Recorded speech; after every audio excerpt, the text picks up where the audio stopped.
So it won't ever be that way on those small systems until maybe, like, I don't know, the GTX 1080 gets put into one of them and it can run cool enough and all that.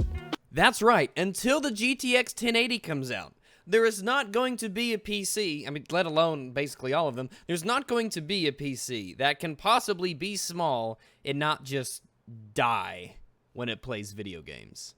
The GTX 1080 is going to change all that, because we just don't have the technology before this point to make a small PC that can't cool itself.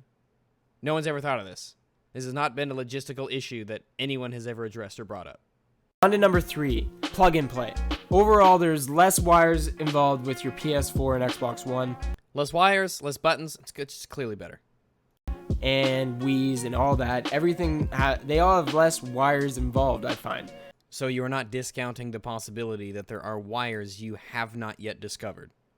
I'm just saying, your wording is just a little odd there. Unless you have a wired controller, then there's still wires, but there's less still.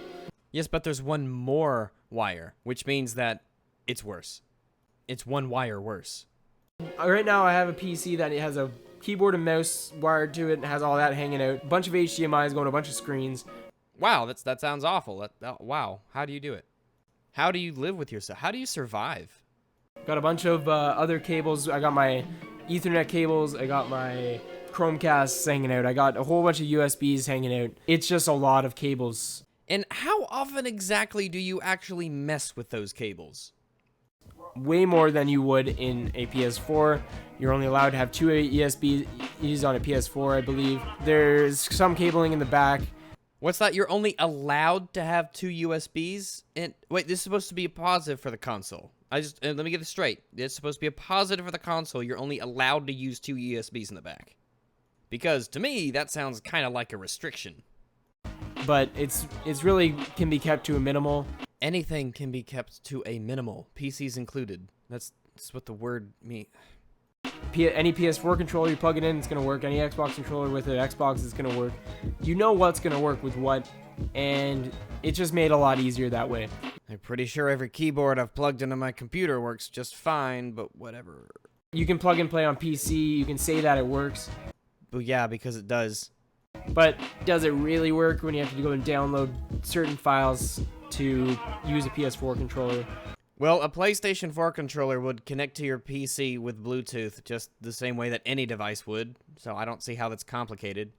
Now, when it comes to Xbox controllers, either Xbox One or 360 controllers, well, the drivers are included in Windows 10, or you can just download them from Microsoft if you're using 7, 8, or 8.1. Oh no, I have to click a link. That's so complicated. Does it really work that great when I have to buy a external Bluetooth adapter to be able to use my PS4 controllers wirelessly? Alright, well, if you want to use a PlayStation controller over an Xbox controller, then yeah, you have to spend an amazing, $15 to buy a Bluetooth adapter? I mean, you're not exactly going to break the bank here, making that one-time purchase, which is optional, I might add. A lot of extra work that I didn't want to have to do. Yeah, that's a lot of work. I mean, once you buy the adapter, you have to plug it in. You have to get it, and you have to push it into your PC with your hands, your bare hands. And then you have to press the button on the controller and hook it up to your PC. I know, I can't... I guess it's a good thing this is purely optional, right? On a PC or on a console, I didn't have to do that work. It just came in the box. Why is it that people for the console always overestimate the concept of quote-unquote work? While you're waiting for your 39-hour Grand Theft Auto update, maybe you could learn how to do it. Number 2, resale and retro games. Consoles will always, or at least for now, have disc-based or cartridge-based games. Consoles will always, at least for now. Okay. Meaning you can go and buy the game again after it's been used before, which is awesome. I love retro gaming. I buy games used all the time. I bought Bloodborne used for PS4. I buy games used all the time. I sell my games even sometimes for that low price that pawn shops will give you, especially just to add some money to be able to buy some new games. Always, at least for now. Sometimes it sucks having to do that, but if you want to save some time, it's definitely a way to go if you want to go and sell your games to a pawn shop. Or I'm sure they will give you top dollar for your product. You can kind of find PC games in a store that resells games for sure. Like, you can definitely find them, but there's going to be a small shelf probably, and it's going to have very few games. Which is why we buy them digitally from a wide variety of marketplaces, often at extremely high discounts, with refund and return policies even for digital products. Products that never degrade, products that never go away, products that, shockingly, last longer on the PC as they are supported for longer periods of time. Fun fact, if you want to play Halo Combat Evolved right now, you can only do it on the PC. If they even have, like, PC games used to have keys, they still have keys on them all the time. Wait, is that Warcraft 3 Frozen Throne? That game came out in 2003. That is a 13-year-old game. Play that on your Xbox One. Play that on your PlayStation 4. Play that on any console. Oh, what do you know? You can't. You use that key once, you can't use it again. Like, lots and lots of those games cannot be resold. I would rather get a game 20 bucks off when it's new instead of being able to resell it for money later on. I'd rather keep it. I like to keep my things. Resale value only matters to people who want to get rid of things that they own for a little bit of extra cash later on. If you're not interested in selling your old games, this doesn't apply to you. It doesn't matter. Whereas PS4 and Xbox One games, they can still be resold. Wow, I could get a used plain Fallout New Vegas for $15, or I could get the Ultimate Edition of the game, new, for $6.34. Oh no, I can't resell it. My heart bleeds. Cartridges always can be resold. Digital copies will never be able to be resold, and it kind of sucks that way. So we're gonna have no honorable mentions today. We're gonna skip right on to number one, and my number one for why I would pick console over PC any day. Well, that's some odd phrasing. The way you worded that, if you ever played on PC, then you'd be lying. Is for couch multiplayer. Me and my friends love playing NBA 2K16. Oh yeah? Well, I don't have any friends, so checkmate.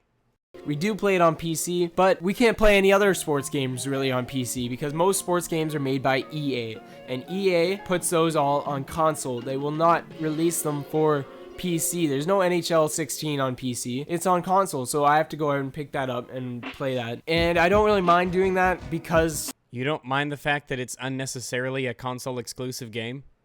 hooking up my 4 PS4 controllers to a PS4 instead of 4 PS4 controllers to a PC is so much quicker. You just plug them in and unplug them, and then they're synced up and you're good. PC, you got to go into the app, do the hide DS4 button, all this whole bunch of stuff, and it takes a little bit longer just to get a 4-player game going on PC. So why exactly would you go to somebody's house knowing that they had a PC? If multiplayer split screen was so important for you, why would you go to someone's house to play split screen on their PC if you knew that isn't what you wanted to do? It sounds to me like you're forcing this. You say the PC's not good at it, and then you fault the PC for you putting it into a scenario that you say it's not good at, when you didn't have to do that. That's like entering into an off-road dirt rally, right? And then going to the dealership and buying a Mazda Miata. Then when you write the review for the Mazda Miata, you say, well, this thing sucks in off-road dirt rallies. Well, clearly that's not what it was meant for, right? So why would you do that? Why would you set yourself up for failure? And you say, when you want to plug in 4 PS4 controllers into something, which means that you have 4 PS4 controllers, which means that those 4 friends either all have PlayStation 4s, or they have a combined total of 4 PlayStation 4 controllers, or you purchased 4 PlayStation 4 controllers by yourself. Though I'm leaning that it's probably more likely that at least one of those friends has a PlayStation 4, thus the fact you have that many controllers. Why not just have them bring their PlayStation over? No? So you can see why it would get kind of annoying to switch back and forth. There's a bunch of other games like Super Smash Bros. Which is a Nintendo exclusive, which means you're just trying to double dip on the exclusive games point. So, you were never going to play Super Smash Bros. Split Screen on a PC anyway, because that's an exclusive for Nintendo's products. Racing games and all these multiplayer couch co-op games that are just way better for co-op multiplayer. Well, I guess now is as good of a time as any. I went to cooptimus.com, a fantastic website that is really a great place to find a bunch of co-op games and get information regarding them. And when I went there, I did a couple searches to see just who had the bigger selection of cooperative games. I went to Xbox One, PS4, and PC, and I went to split screen. The Xbox One has 25 co-op games in split screen. Okay, it's 25 games, okay. The PlayStation 4 for split screen has 32 games. That's about 7 more, okay. Well, the PC has 55. Double what the Xbox One has. Significantly more than the PlayStation 4. And before you ask, the Wii U, it has 20. So we can argue all day about which ones are better, which ones do you prefer, which ones do you get the most enjoyment out of. But you can't really argue which one gives you more selection. Or just regular couch multiplayer that are on consoles and not on PCs. Hey YouTube, what did you think about my 10 reasons for liking consoles over PCs? They sucked. You were stretching, and you know it. Maybe the used games thing had a little bit of going for it, but you know, I wouldn't really say this. No, I wouldn't do. Of course, I like PCs just as much as consoles, but I like taking both sides a little bit on some things. Tell me what your thoughts are on console versus PC, or either way, what you... Hold up. You look like a slightly younger Ewan McGregor from Star Wars Episode 2. It's not bad. I'm just saying. I mean, it's not exact, of course. Maybe shave off about 9, 12 years. A little bit more pale. He's got the swoop at the top of the hair. And his beard's kind of coming in there. No? Just me? That's what he reminds me of. I mean, I don't mean this in a bad way. I mean, he just reminds me of Ewan McGregor.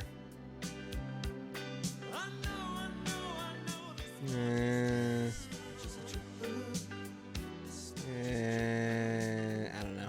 What do you have? What do you guys like to use? Remember to like, comment, and subscribe down below, and just give me some more ideas on what to do for more videos. I don't know. Top 10 reasons why Ryan Seacrest should start saying Seacrest out again.